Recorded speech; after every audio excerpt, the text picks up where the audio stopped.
Hello बच्चों, तो आज जो है आज के इस क्लास में हम लोग जो है अध्याय 3 पढ़ेंगे। और अध्याय 3 जो हमारा है वो क्या है, वह है दो चर वाले रैखिक समीकरण। अध्याय 3 और अध्याय 3 का हमारा नाम क्या है, दो चर वाले रैखिक समीकरण। रैखिक समीकरण ये हमारा चैप्टर का नाम है कि दो चर वाले रैखिक समीकरण का योग।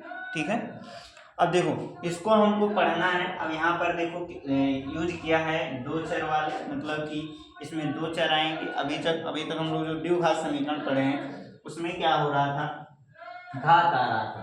ठीक है, पर यहाँ चर क्या आएंगे, दो आएंगे। अब चर दो आने का मतलब वो x, जैसे एक ही समीकरण में एक्स वाई भी आ सकता है, एक ही समीकरण में ए भी आ सकता है, या एक ही समीकरण में सी भी आ सकता है, कुछ भी आ सकता है। पर ये समीकरण जो हमारा है वो दो चर वाला रैखिक समीकरण है, यानी इनमें चरों की संख्या कितनी होगी, दो होगी। ठीक है, साथ ही आगे जो शब्द यूज किया है वो यूज किया है रैखिक। अब रैखिक क्यों कहा गया है, क्योंकि इसमें जो चर आएंगे उनके जो घात होगा वो घात कितना होगा, एक ही रहेगा। जैसे x आएगा तो x के पावर एक आएगा, y आएगा तो y के पावर कितना आएगा, एक आएगा। इसी तरह से ये आएगा तो a के पावर कितना आएगा, एक। b आएगा तो b के पावर कितना आएगा, एक आएगा। सेम इसी तरह से c आएगा तो c के पावर एक, और d आएगा तो d के पावर एक रहता है। इसीलिए इसको क्या कहा जाता है, दो चर वाला रैखिक समीकरण कहा जाता है। अच्छा, ये और भी हो सकता है, अलग तरह से भी, ये स्क्वायर भी आ सकता है, पर दूसरा समीकरण सॉल्व करते समय इसमें भी आ सकता है। तो ए स्क्वायर का मान निकलेगा, फिर निकालना पड़ेगा। ठीक है, तो आपको केवल इतना ध्यान देना है कि दो चर मतलब दो चर होने चाहिए, रैखिक समीकरण मतलब उनका घात क्या होना चाहिए, एक होना चाहिए। तो उसको हम क्या कहेंगे, दो चर वाले रैखिक समीकरण कहेंगे।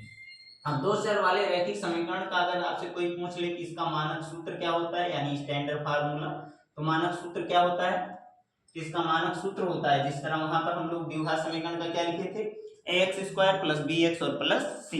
बस यहाँ पर कुछ नहीं होगा, यहाँ पर हो जाएगा ax प्लस by और प्लस क्या, c बराबर किसके, जीरो। मानक सूत्र क्या होगा, ax प्लस by और प्लस c बराबर किसके, जीरो के।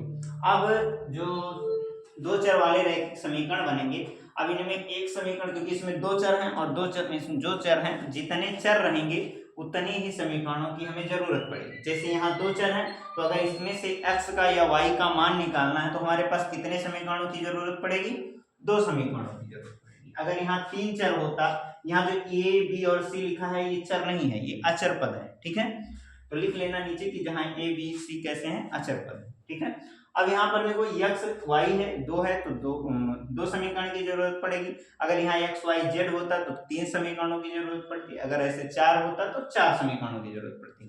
पर हमको पढ़ना क्या है, हमको पढ़ना है दो चर वाले रैखिक समीकरण। अब दो चर वाले अगर रैखिक समीकरण हम लोगों को पढ़ना है तो फिर हम लोगों को दो समीकरणों की जरूरत पड़ेगी। और मान लेते हैं कि पहले समीकरण को हम लोग क्या लिखेंगे, a1x प्लस b1 y और प्लस c1 बराबर क्या, जीरो। ये हमारा पहला समीकरण हो गया। सेम इसी तरह से दूसरा समीकरण a2x और प्लस b2y और प्लस c2 बराबर किसके आएगा, जीरो के आएगा। ठीक है, तो हमारे दो समीकरण हो गए। अब इन समीकरणों को सॉल्व करने पर इनका उत्तर क्या आएगा, क्या इनका उत्तर आएगा ही नहीं, क्या x का मान निकलेगा या नहीं निकलेगा, तो इसके लिए हम लोग क्या करते हैं, कुछ हमको कंडीशन बताया गया है। अब उन कंडीशनों को हम देखते हैं। जैसे यदि पहला कंडीशन क्या कहता है कि यदि a1 और बटे में a2 बराबर ना हो, किसके बराबर ना हो, b1 बटे में किसके, b2 के। यदि a1 बटे a2 बराबर ना हो किसके, b1 बटे b2 के, तो हमको क्या क्या मिलेगा, सबसे पहले तो हमको मिलेगा ये एक अद्वितीय हल। कैसा हल मिलेगा, अद्वितीय, चाहे इसे कहो अद्वितीय हल, चाहे कहो कि एक हल होगा। एक हल का मतलब कि x और y के केवल एक मान आएंगे। ठीक है, दूसरा हमको क्या मिलेगा कि ये एक बिंदु पर एक दूसरे को क्या करेंगे, काटेंगे, एक बिंदु पर या प्रतिच्छेद करेंगे।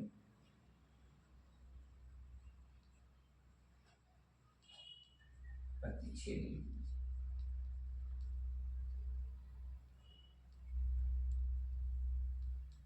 एक दूसरे को एक बिंदु पर काटेंगे। हमेशा याद रखना, दो रेखाएं बनेंगी, एक ही रेखा ये बनाएगा और दूसरा रेखा संख्या रेखा पर ये बनाएगा, ठीक है। और दोनों रेखाएं एक दूसरे को एक हल मतलब आदित्य हल मतलब एक हल है तो एक बार प्रतिच्छेद करेंगी, दो हल है तो दो बार प्रतिच्छेद करेंगी रेखाएं, और अनेक हल है तो अनेक बार। जितनी बार रेखाएं एक दूसरे को काटेंगी वही उसका क्या होता है, मान होता है। एक्स और वाई का वही क्या आता है, मान आता है, ठीक है। अब ये क्या होगा, अद्वितीय हल होगा, प्रतिच्छेदी होगा, और अगर इसका हल निकल रहा है तो ये जो समीकरण होगा ये हमारा क्या होगा संगत होगा।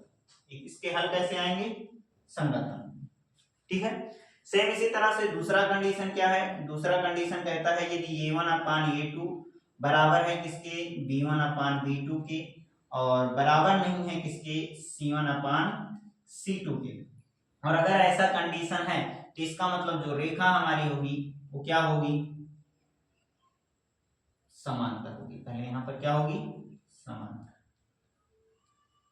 अच्छा, अगर कोई रेखा समांतर है इसका मतलब वो एक दूसरे को कहीं नहीं काटेंगी, और यदि कोई रेखा एक दूसरे को कहीं नहीं काट रही है इसका मतलब उसका हल भी कोई नहीं होगा। तो हल भी क्या, कोई हल नहीं,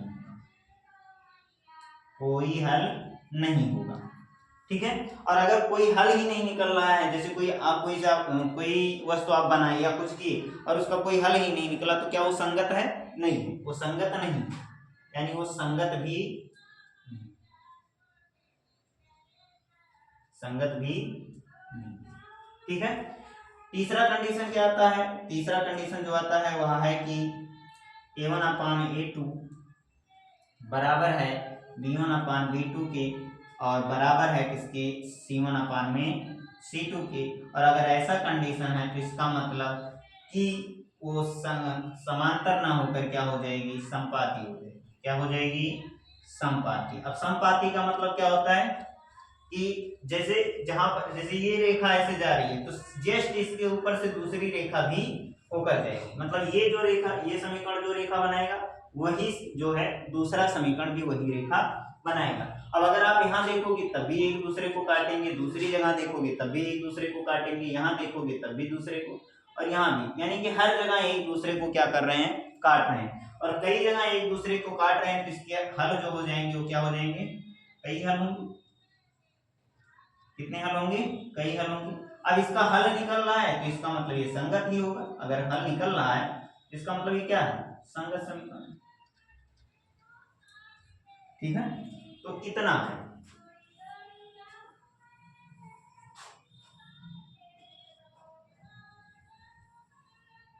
इसको लिखिए।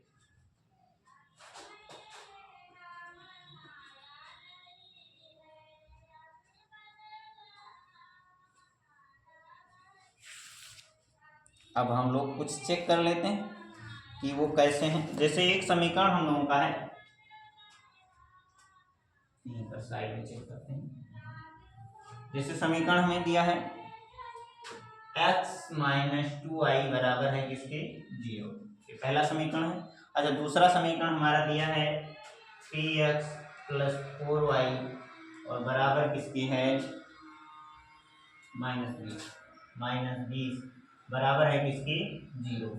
अगर देखा जाए तो यहाँ पर इसको हम समीकरण 1 मानेंगे और इसको समीकरण 2 मानेंगे, तो a1 b1 और क्या c1, ऐसे a2 b2 और क्या हमें ढूंढना है, c2। अच्छा, a1 का मान कितना आएगा, कुछ नहीं है तो 1 है, b1 का मान कुछ नहीं है तो माइनस, मतलब कुछ नहीं था, 2 है, 2 के आगे चिन्ह भी लेंगे, -2 है, ठीक है। सेम इसी तरह से C1 का मान हमें नहीं पता है तो दिख नहीं रहा है तो क्या हो जाएगा, 0 हो जाएगा, ठीक है।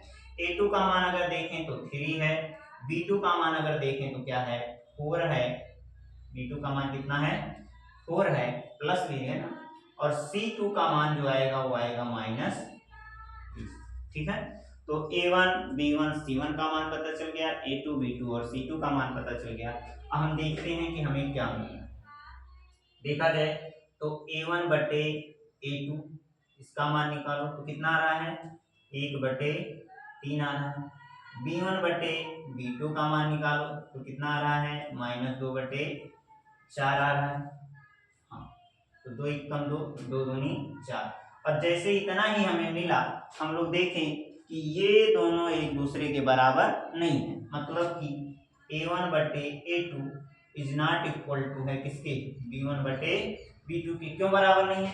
क्योंकि यहाँ पर अगर देखा जाए तो -2 आ रहा है और यहाँ पर क्या आ रहा है, मतलब यहाँ 1/2 आ रहा है और यहाँ क्या आ रहा है, 1/3 आ रहा है। तो ये दोनों एक दूसरे के बराबर नहीं है, और यदि एक दूसरे के बराबर नहीं है तो क्या क्या हो सकता है, अद्वितीय हल होगा। कैसा हल होगा, अद्वितीय हल होगा। अच्छा, और क्या होगा, रेखाएं जो है एक दूसरे को प्रतिच्छेद करेंगी, मतलब प्रतिच्छेदी रेखा होंगी, मतलब एक दूसरे को प्रतिच्छेद, एक बिंदु पर प्रतिच्छेद करेंगे। ठीक है। अच्छा, दूसरा क्या आएगा, दूसरा हो गया। तीसरा क्या आएगा, इसका हल जो होगा वो कैसा हल होगा, संगत हल, संगत। ठीक है, तो इतना हो जाएगा। 3 पॉइंट होंगे। फर्स्ट है कि अद्वितीय हल होगा, सेकंड है क्या कि एक बिंदु पर काटेंगे, और थर्ड क्या है, संगत। ठीक है, तो इतना लिख लीजिए, और बाकी के जो प्रश्न हैं या बाकी के जो उदाहरण हैं उनको हम लोग कल करेंगे। तो आज बस